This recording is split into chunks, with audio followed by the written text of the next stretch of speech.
საღამოშვიდობისა ძვირფასო მეგობრებო, ეთერშია პროგრამა ქართლის ცხოვრება, მე დიტო ჩუბინიძე გახლავართ. ჩვენი დღევანდელი საუბარი მინდა დავიწყო უაღრესად საჭიროებო და მნიშვნელოვანი თემით, რაც ეხება საქართველოში მიმდინარე ეგრეთ წოდებულ განათლების რეფორმას. სინამდვილეში ქართველი ერის და ქართველი ახალგაზრდების მოღორების გამოყეყეჩების, გამოთაყვანების და უწიგნურ ბრბოდ ქცევის პროგრამას, რომელიც როგორც ჩანს, სადღაც გაურკვეველი წარმოშობის, წარმომავლობის კაბინეტებში დაიწერა და ეს ჩვენი ძვირფასი ხელისუფალნი ამას ყველაფერს სკრუპულოზურად ასრულებენ და მიღებული დირექტივების შესაბამისად მოქმედებენ. ბატონმა კობახიძემ,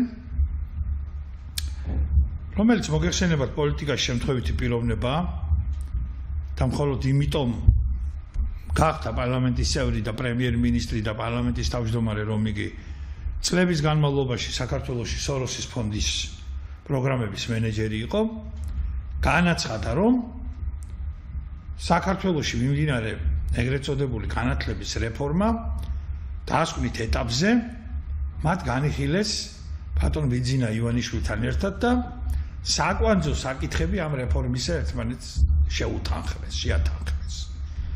ანუ ფაქტობრივად გამოდის ძვირფასო მეგობრებო, რომ ახლა კაცმა მალაო და ჭირმა თავი არ დამალაო, ნათქვამია, ხო?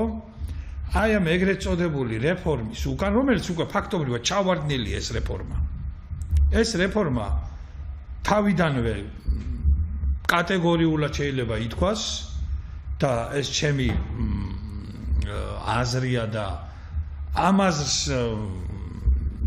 ეთანხმებიან საქართველოში ცნობილი, ყველაზე უფრო ცნობილი ექსპერტები განათლების საკითხებში. ეს რეფორმა, განათლების რეფორმა უკვე არის ჩავარდნილი და მდგომარეობა არის კატასტროფული. ჯერ ერთი დავიწყოთ იმით, რომ როგორ შეიძლება განათლების რეფორმაზე ვილაპარაკოთ მაშინ, როდესაც ხელისუფლების სათავეში მოსული 14 წლის განმავლობაში მყოფი ძალა სწავლის საფასურს ტოვებს იგივე განსაზღვრებით 2250 ლარზეა თუ არ ვცდები საუბარი, არ ვცდები ნამდვილად მგონი, რაც იყო 14 წლის წინათ. ანუ სოფლიოში ეს სტუდენტის 1 წლის გადასახადი თუ შეიძლება ასე ითქვას, ხო? ეს აფრიკის დონეც კი არ არის. აფრიკის დონეც კი არ არის, რომელ რეფორმაზეა საუბარი, ხო?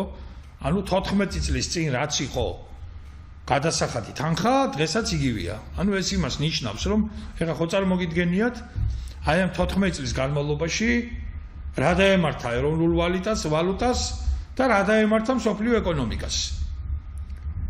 ანუ ყველაფერი გაძვირებულია, ნუ აღარაფერი ვთქვათ ინფლაციაზე, მსოფლიომ გადაიტანა ომები, საქართველოს ტერიტორია შემცირდა, ბევრი რამე მოხდა ჩვენს თავს, ბევრი უბედურება დაატრიალდა, ბევრი ქარიშხალი უკრაინაში აგერ ომი მძვინვარებს, იცვლება ქვეყნების საზღვრები, იცვლება ქვეყნების მთლიანად ესე ხელისუფლებები, საგარეო პოლიტიკური ორიენტირები და 14 წლის განმავლობაში ხელისუფლების სათავეში მყოფი ძალა ქართული ოცნება ეგრეთ წოდებულ განათლების რეფორმას იწყებს იმით, რომ ისევ იმ გადასახადს იმავე თანხას ტოვებს. ეს იმას ნიშნავს, რომ რეფორმა ფაქტობრივად მკვდარია. და არ არსებობს ეგ რეფორმა, ეგ ტყუილია.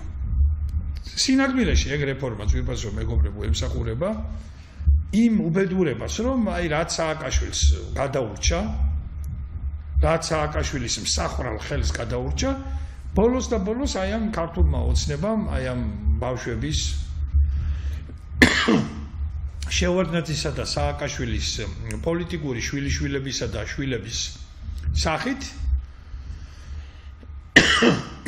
უნდა მოხდეს ამ ყველაფრის ბოლომდე მიყვანა, დაანგრევა, გაუბედურება და როგორც აკაკი წერეთელი ამბობს ერთ ლექსში, სულგანათლებული, რომ ქართველებიო საქართველო უნდა ვაქციოთო ვირების ბაგადო. აი სწორედ ვირების ბაგად უნდათ რომ აქციონ ეს ქვეყანა. მე არ მინახავს სოფლიოში ამდენი სტუდენტი და მე არ მინახავს სოფლიოში ერთად აღებული ამდენი უციგნური. ყველა არის დოქტორი, ყველა არის პროფესორი, ყველა არის სტუდენტი. მოკლედ ვიხილე ბევრი წიგნი და ვიხილე ბევრი უციგნური, როგორც იტყვიან. ერთადერთი რაც ყობახიძემ ძალიან კარგად და ფიგურალურად თქვა, ლევან ბერძენიშვილის შესახებ ბრძანა.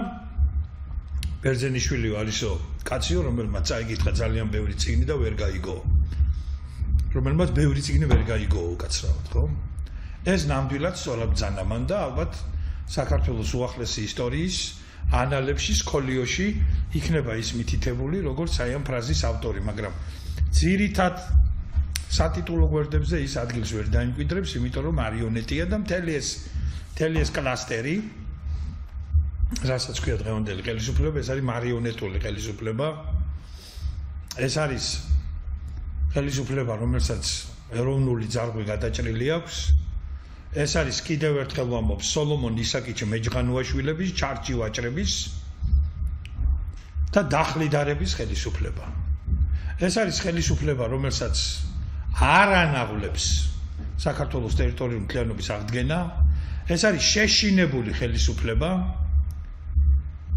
ეს არის ხელისუფლება, რომელმაც თავისი შანსონიე ჩერგოლეიშვილი გამოაგდო ახლა პოლიტიკურ ავანსცენაზე და ეს ქალიც კიდე ხო ხედავთ რა მდგომარეობაშია, გასულია მომსახურეობის სფეროდან და რასაც აკეთებს, რასაც ჩადის, ალბათ ძალიან ძნელია ამას რაიმე ლოგიკური ახსნა მოუძებნოს ადამიანმა.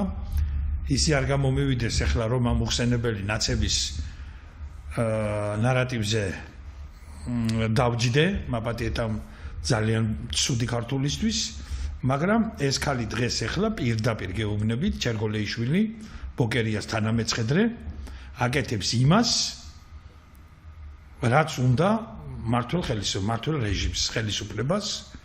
ეს არის პირდაპირ დესანტი, ბოკერია და ჩერგოლეიშვილი, გადასმული ეგრეთ წოდებულ ოპოზიციაში, აგენტების გაერთიანებაში და სხვათა შორის მინდა გითხრათ, რომ ხელისუფლება ამ შემთხვევაში მოქმედებს ჭკვიანურად, რადგანაც ეს ეგრეთ წოდებული ოპოზიცია მართლაც არის აგენტების დიდი ეგრეთ წოდებული სბროდი და თავისი დესანტი, თავისი აგენტი გადასხა იქ, რათა იქ მოხდეს ვითარების კიდევ უფრო დომხალიზაცია, თუ შეიძლება ასე ითქვას, რათა ვერავინ გაიგოს სად არის ანი და სად არის ჰოე და შესაბამისად ჩვენ ხედავთ, რომ შედეგიც არ აყოვნებს და ხელისუფლება ძალიან მყარად დგას და თავს გძნობს როგორც თევზი წყალში, იმიტომ რომ მე კიდევ ერთხელ ვიმეორებ 1000 გზის ნათქვამს ამ ხელისუფლებას დღეს შველის ის რომ ეგრეთ წოდებული ოპოზიცია სინამდვილეში აგენტების ერთობა საქართველოს დაუძინებელი მტრების და ფილიპე მახარაძეებისა და სერგო ორჯონიკიძეების იდეური მოკავშირეების სულიერი ძმების და დების ერთობა არის იმდენად გაფარჩაკებული, იმდენად ნამუსახთილი, იმდენად ღირსება დაკარგული და იმდენად განიორწყლებული, რომ მას არავითარი დასახდენი ქართულ ხალხში არ აქვს. ოპოზიციას, ეგრეთ წოდებულ ოპოზიციას, რა თქმა უნდა,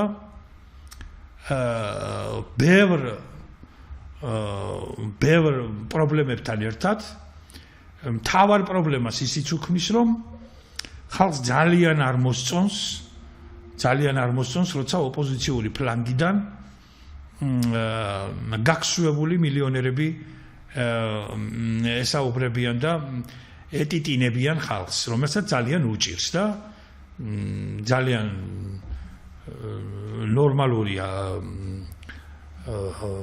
ნორმალურად ჩაცმული და ნორმალური თვალით მზირალი ადამიანები გამთენიისას ნაგვის ურნებთან დგანან და ნაგავში იქეფიქებიან და ეს არის ჩვენი ტრაგედია.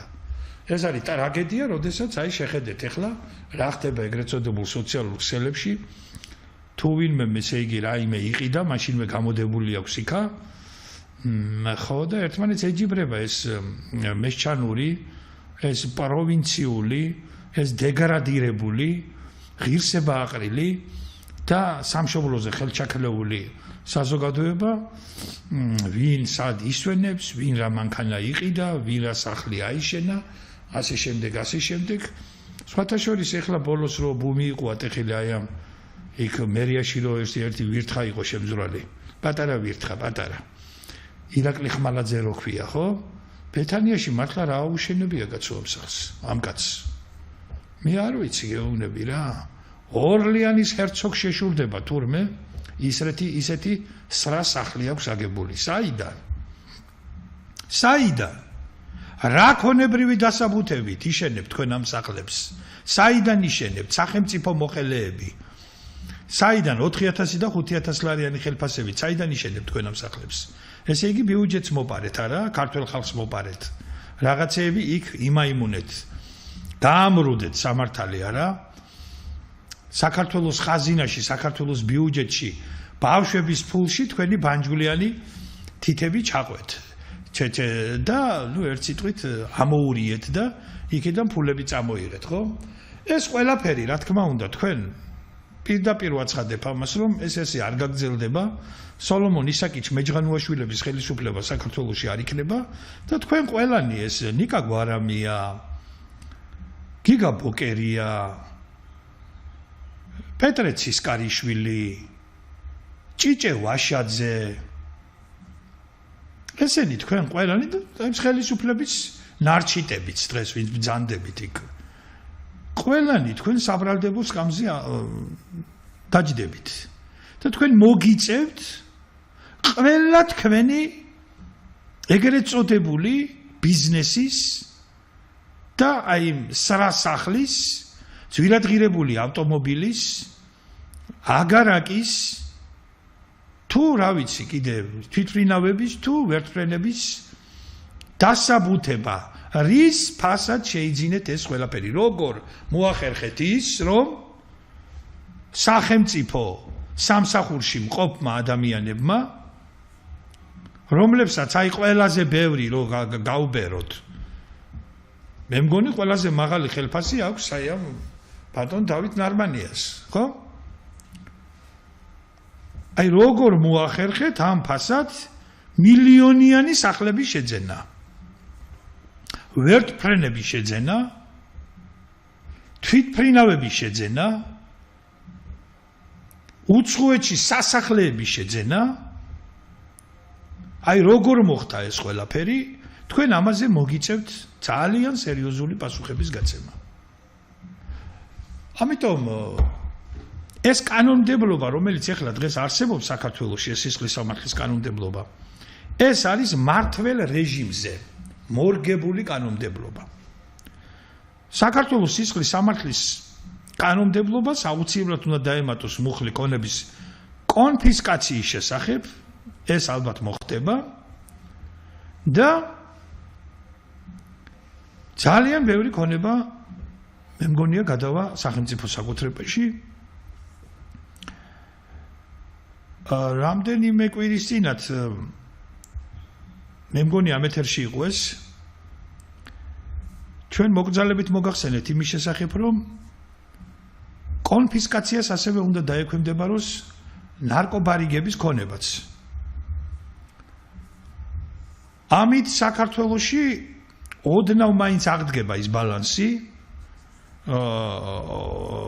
აღმოიფხრება, უკაცრავად აღმოიფხრება ის დისბალანსი, რომელიც აი ამ სოლომონ მისაკიჩე მეჯღანუაშვილებსა და დანარჩენ ქართველებს შორის არსებობს და საქართველოს მომავალმა ხელისუფლებამ და ღმერთი ინებებს ამას, რომ საქართველოს ეროვნული ხელისუფლება ეყოლება და არა ეროვნული ხელისუფლება. მოკლედ სახელმწიფო საკუთრებაში უნდა გადავიდეს ის სტრატეგიული ობიექტები, რასაც ქვია წიაღისეული სიმდიდრეები, რასაც ქვია ჰიდროელექტროსადგურები და რასაც ქვია ოქრო და მადნეული. ეს ყველაფერი ქართველი ხალხის სიმდიდრე დღეს ეკუთვნის მძარცველებს, ყაჩაღებს, უცხო ძალას. საქართველოსთან გადის დიდ ძალი ოქრო. საქართველოს ძარცვავენ და ქართველი ხალხი მაპატიეთ და საქართველოს მოსახლეობის შრომის უნარიანი ნაწილი აი ამ ყველაფრის ფონზე გადახვეწილია უცხოეთში იტალიელი ბერძენი თუ გერმანელი პენსიონერებისა და მიღწნილი მოხუცების ღამის ქოთნების სახეხად. აი ეს საქართველოში უნდა დასრულდეს. თუ ქართველი ერი ვერ უპასუხებს რამდენიმე გამოწვევას და დროულად არ გადაწყვეტს ამ პრობლემას, ჩვენ გადასული ვართ უკვე მომაკვდავნე რეჟიმში, როგორც კობახიძემ და ბატონმა ბიძინა ივანიშვილმა გადაიყვანეს საქართველოს ტექნიკური უნივერსიტეტის გარკვეული ფაკულტეტები და დეპარტამენტები და სხვა უნივერსიტეტების მთელი რიგი ფაკულტეტები და დეპარტამენტები მიილევად და მომაკვდავ რეჟიმში, სწორედ ისე არის გადასული და გადაყვანილი საქართველოს მოსახლეობა ქართველი ერი მიილევად და მომაკვდავ რეჟიმში და 10-15 წელიწადში. ეს არის ყველაზე ოპტიმისტური პროგნოზი. უფრო მალეც მოხდება ეს 5-6 წელიწადში. ქართველი ერი აღმოჩნდება საქართველოს ტერიტორიაზე იმ უმცირესობაში, რომელიც უკვე საქართველოს პარლამენტის არჩევნებზე და მის შედეგებზე გავლენას ვეღარ მოახდენს.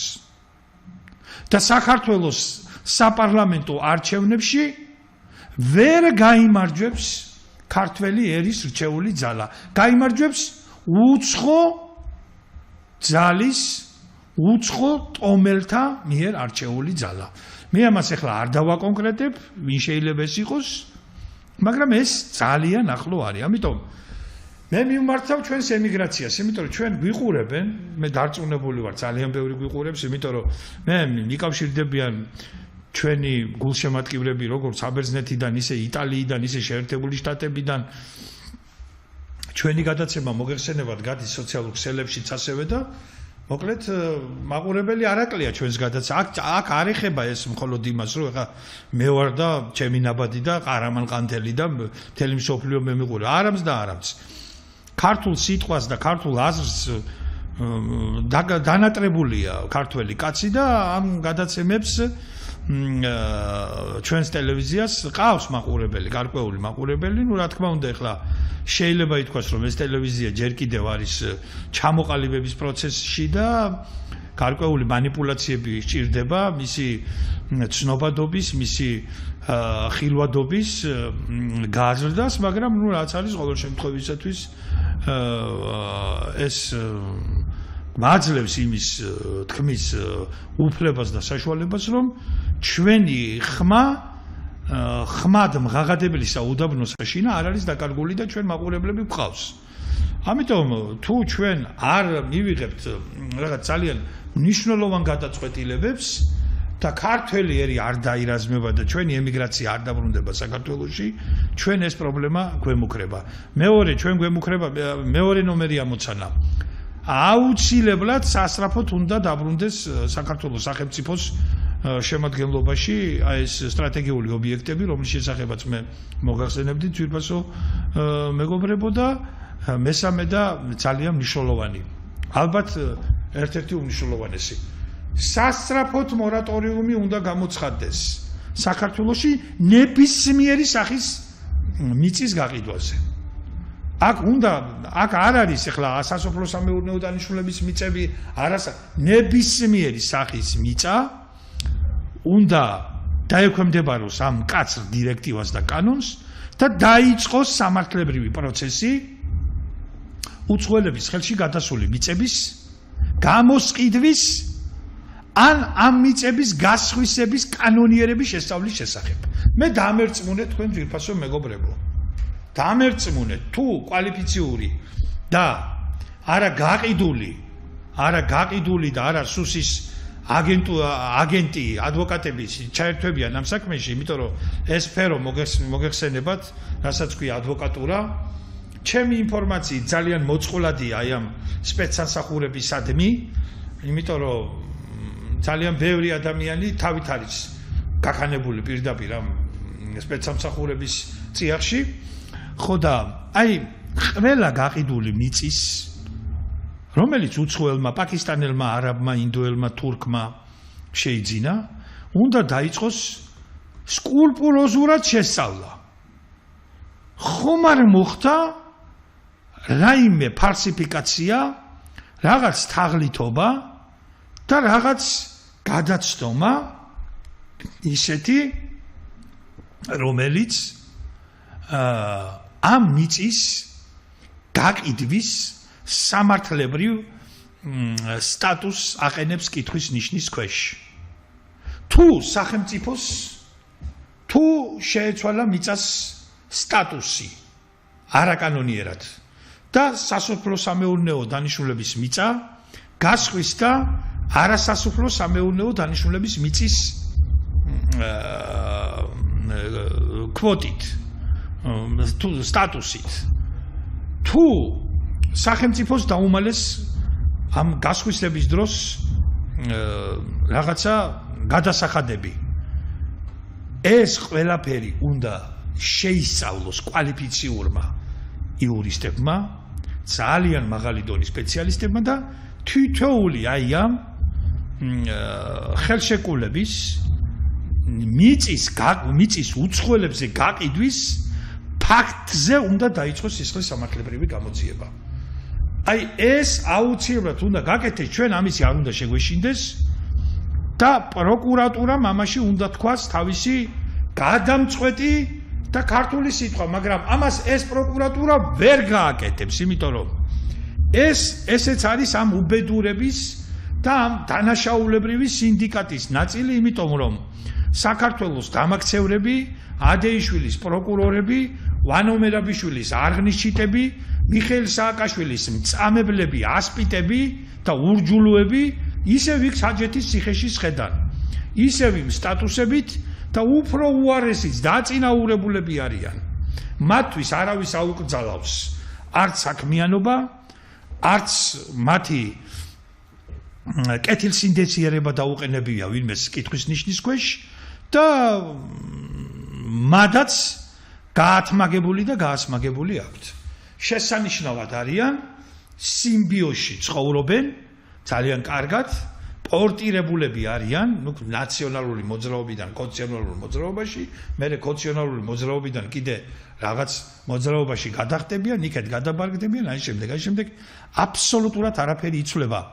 მოქალაქეთა კავშირი როგორც დედა და უბედურების სათავე მთელი ამ დანაშაულებრივი სინდიკატისა, რომელიც ედუარდ შევარდნაძემ და ზურაბ ჟვანიამ შექმნეს, არის ცოცხალი ისევ სუნთქავს და საქართველოს შემოხვეულია როგორც აი ეს მაყჭობელა გველი ისე რა. ესენი ყველანი არიან მოკავშირის შვილები, ესენი არიან საქართველოს მტრები, პირდაპირ გეუბნებით ამას რა. და ამიტომ ამათ ფეხქვეშ მიწა უნდა იწოდეს. იმიტომ რომ რაც მოქალაქეთა კავშირმა ჩაიდინა საქართველოს წინააღმდეგ, არჩევნების გაყალბება, პოლიტიკური მკვლელობები, უბედურება, ტერიტორიების ჩაბარებები, მთელი ამბების გარიგება, ყველაფერი რაც მოაწყვეს, ის ცირკი, სააკაშვილისთვის ხელისუფლების გადაცემა და ასე შემდეგ, ეს პროცესი, მთელი ეს სპექტაკლი, სისხლიანი პოლიტიკური სპექტაკლი, რომელსაც ედუარდ შევარდნაძემ ჩაუყარა საფუძველი და მან ასწავლა ამათ ეს ყველაფერი.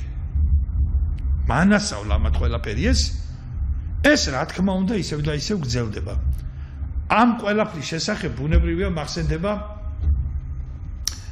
პოლიტიკური ბატალია ერთი ინგლისის ისტორიიდან მოგეხსენება თქვენ პარლამენტარიზმის ისტორია ბრიტანეთიდან იწყება 1265 წელს შეიკრიბა პირველი პარლამენტი და მის სათავებთან იდგა დიდი სახელმწიფო მოღვაწე წარმოშობით ფრანგი მაგრამ ინგლისის მეფის ჰენრი მესამის სიძე გახდათ ის სიმონ დე მონფორი და სწორედ ის იყო ამის ინიციატორი და მან მოგეხსენება თქვენ ლუისის ბრძოლაში ჯერ დაამარცხა მეფე და მისი ვაჟი ედუარდი დაატყვევა და შემდეგ ის ივშემის ბრძოლაში 65 წლის ზაფხულში დამარცხდა და აი გადამწყვეტი ბრძოლის წინ სხვათა შორის ის იყო პრინცის ედუარდის ამსდელი და დაინახა ის ლაშქარი რომელსაც მოუძღოდა ედუარდი ახალგაზრდა მისი გაზრდილი და სიმონ დე მონფორმა წამოიძახა ბრძოლაში ეს ხომ მან ჩემგან ისწავლაო იმ ბრძოლაში სიმონ დე მონფორი მოკლეს და ამით დამთავრდა დროებით რა თქმა უნდა ინგლისის პარლამენტარიზმის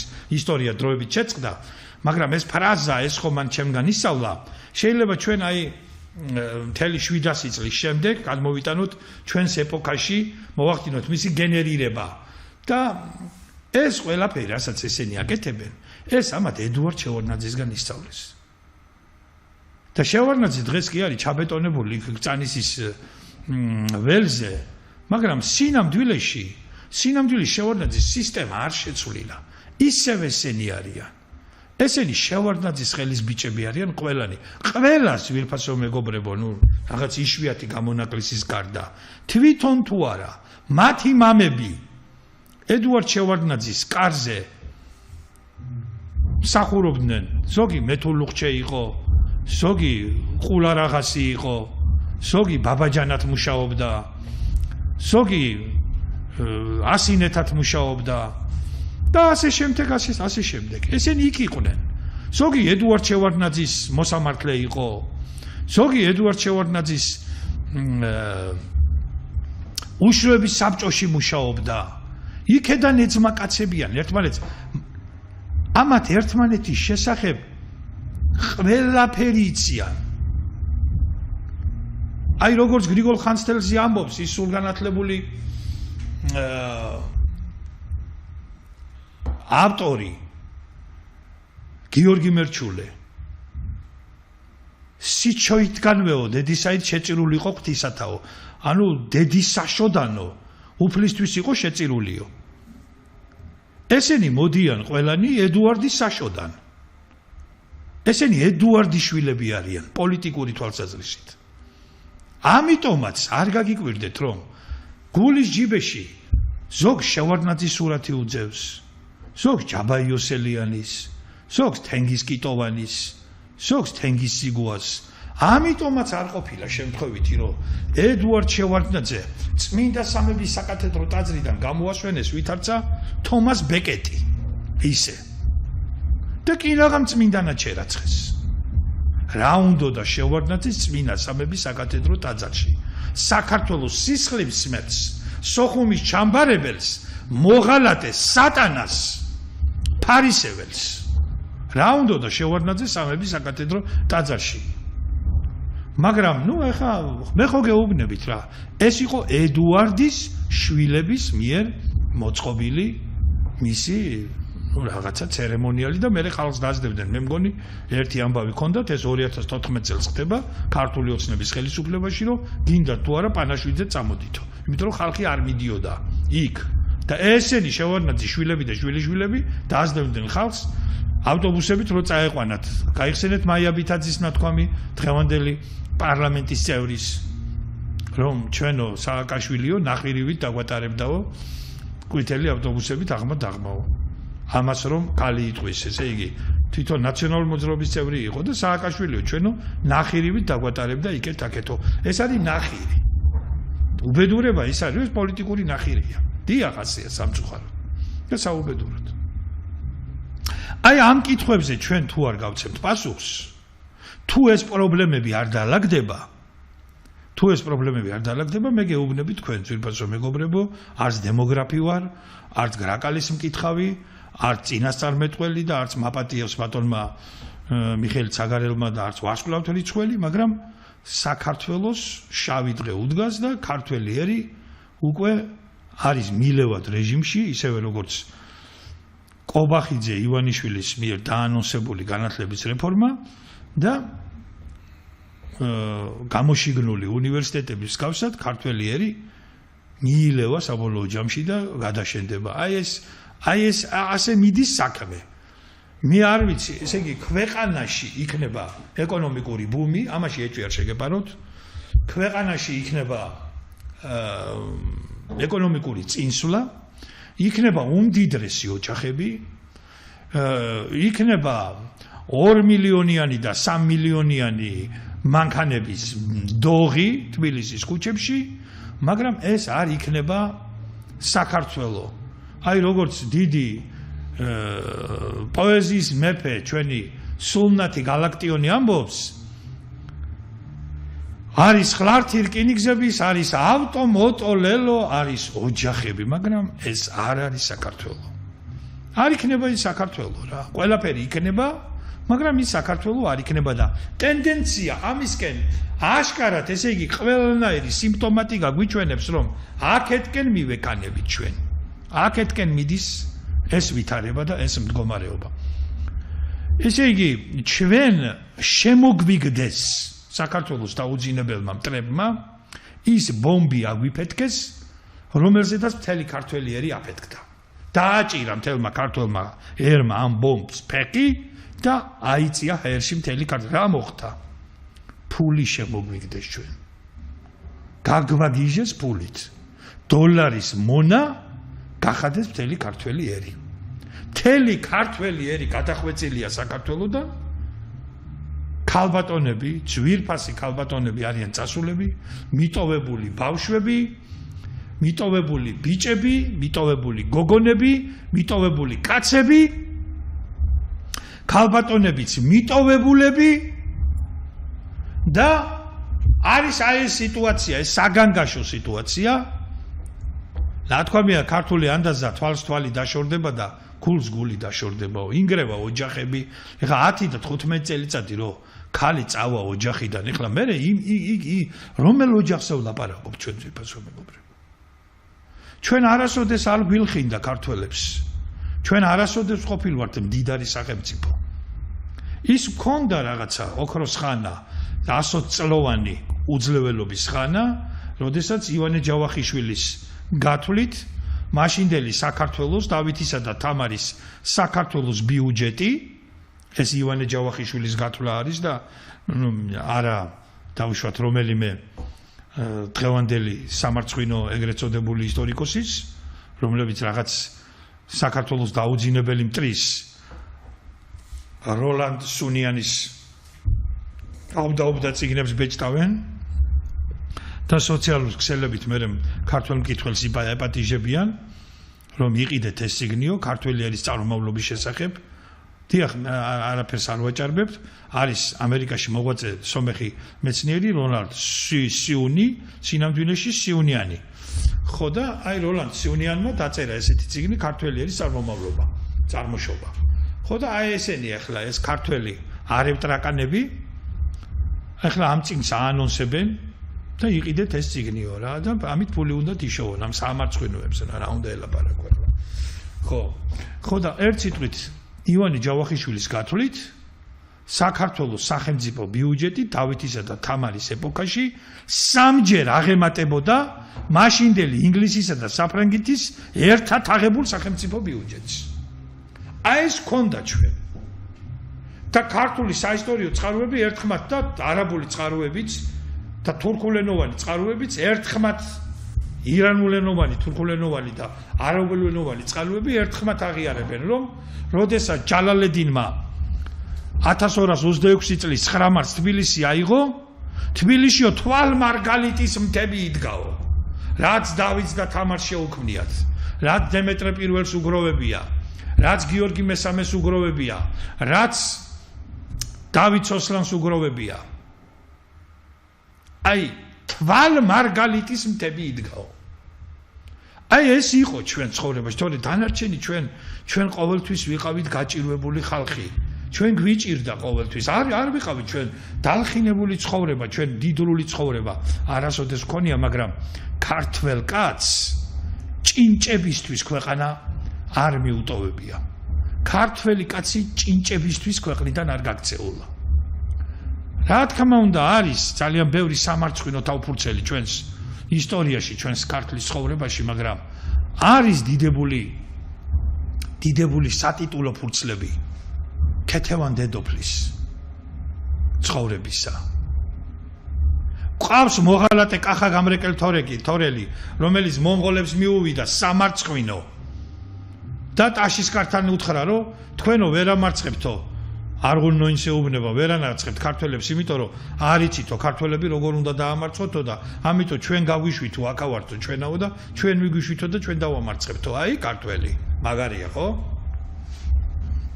ხო და აი ესე დაწანწალებენ, ეგეთი კახა გამრეკელ თორელები გვყავს ჩვენ ახლა, რომ დადიან ესენი, ეს მოღალატეები, ეს ელენე ხოშტარიები და გიორგი კანდელაკები და ვანო ჩხიკვაძეები და ეს ნატალია საბანაძეები, ესენიც არიან ჩვეულებრივად თავისი ჩვენი დროის კახა გამრეკელ თორელები, რომლებიც დადიან არღუნ-ნოინთან და ეუბნებიან როგორ შეიძლება საქართველოს და ქართველების დამარცხება.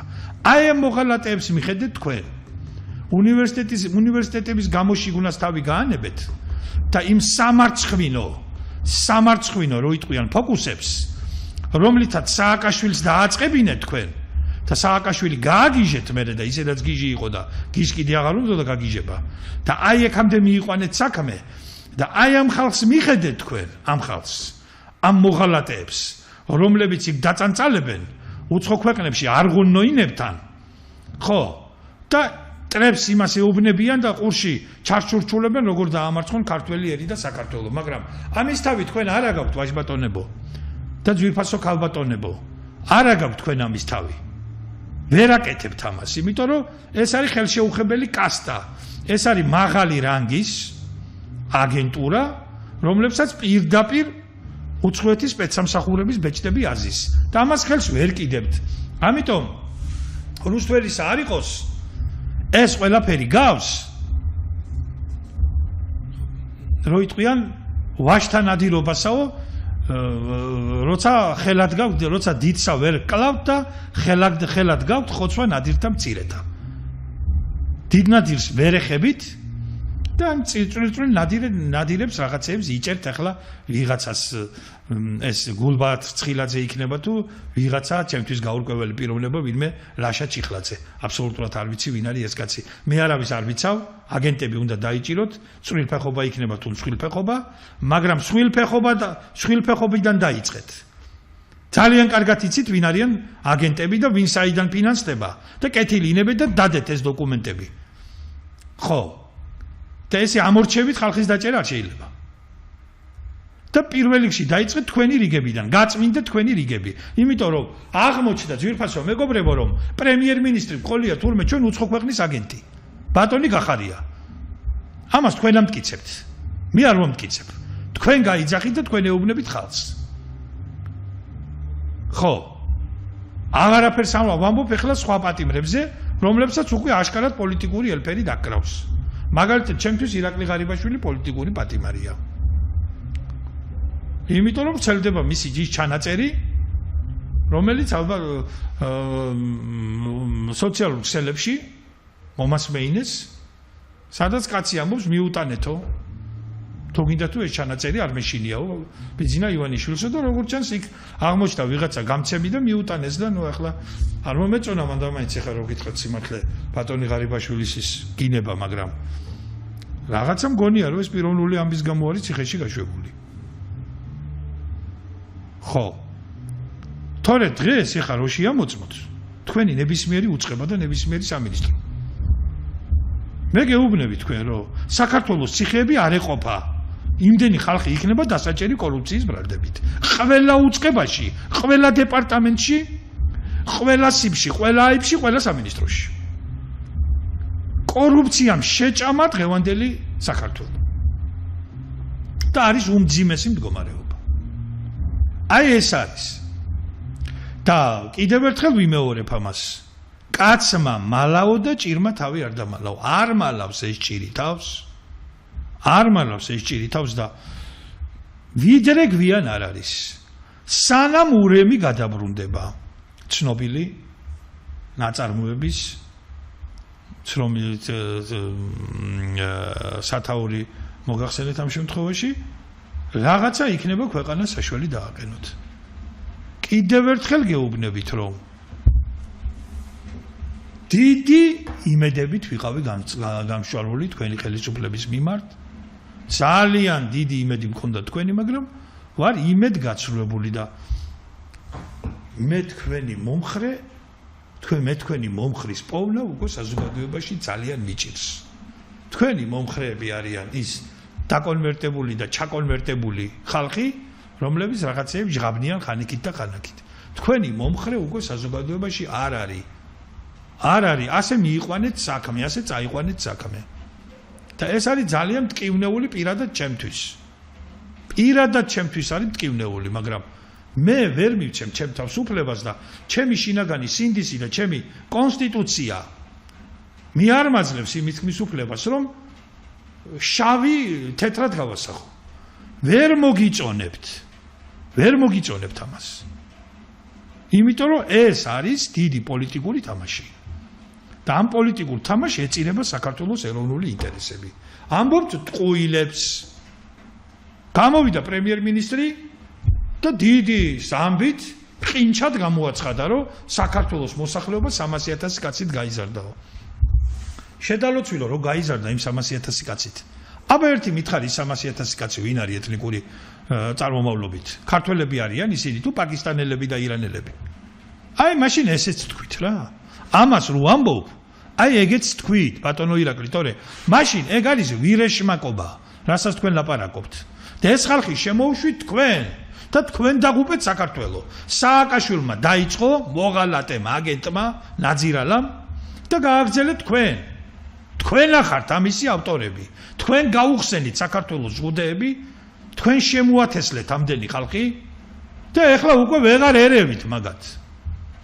და წალეკილია საზოგადოებრივი ტრანსპორტი და ეხლა აცხადებთ, რომ თქვენო ისეთი დაჯარიმები უნდა დაგიწესოთო, რომ მანქანებიდან ჩამოხვიდეთო და საზოგადოებრივ ტრანსპორტითო იაროთო და კი, მაგრამ თქვენ დადიხართ საზოგადოებრივ ტრანსპორტით? თქვენი შვილები დადიან საზოგადოებრივ ტრანსპორტით? დადიხართ საზოგადოებრივ ტრანსპორტით? მეტროში, ავტობუსში, მარშრუტკაში მე თქვენ არ მინახიკართ. იმიტომ რომ კერძო თვითმფრინავები გყავთ. კერძო ვერტმფრენები გაქვთ და ფული სად წაიღოთ არ იცით. და რითიც დავიწყე, იმით ვასრულებ. გავსებულია მილიონერებით ხელისუფლებას და ოპოზიციაც. ბიტკოინების ბიზნესი, ქსელური მარკეტები, საშუამავლო ფირმები, ყველაფერი არის თქვენი. განაწილებული გაქვთ ყველაფერი ერთმანეთში. და რაღაცას ატყუილებთ ამ ხალხს ახლა რომ ისა რაღაცებს დაუკელით თქვენ. 35 ლარი ღირს საქონლის ხორცი მაღაზიაში. და რას დაუკელით თქვენ? დაუკელით ამ უსაგნო ლაპარაკს და თუ გაქვთ რაიმეს თავი მოუმატეთ საქმეს, მაგრამ ვაგლახრო არა გაქვთ.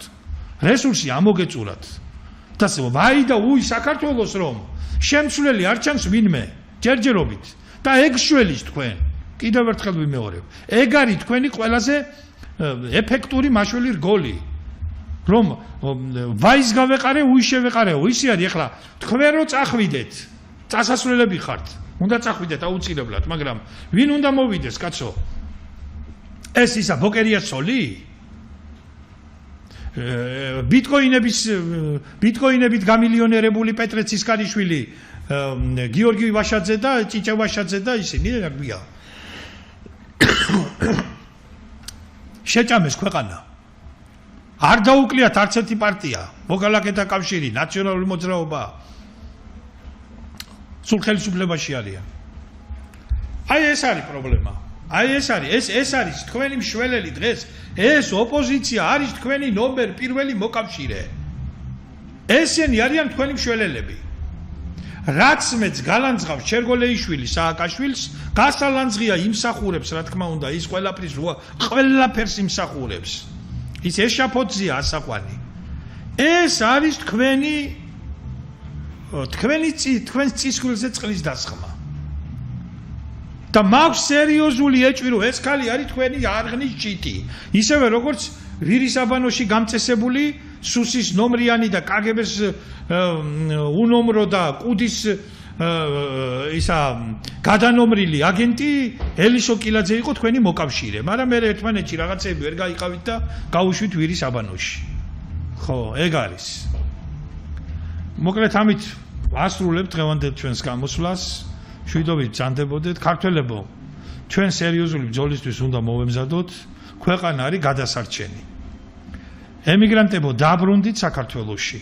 ჯერ კიდევ არ არის გვიან. ჯერ კიდევ თქვენ საქართველოს გეძახით. თორე მე საქართველოს ვეღარ დაგიძახებთ. იმიტომ რომ ქართული ხმა, რაც დრო გადის, სულ უფრო და უფრო ნაკლებად ისმის თბილისის, ქუთაისის თუ სხვა საქართველოს სხვა ქალაქების ქუჩებიდან. ღმერთმა დაგლოცოთ და გაგაძლიეროთ მომავალ სამშაბათამდე იცოცხლეთ და იხარეთ. ბედნიერად.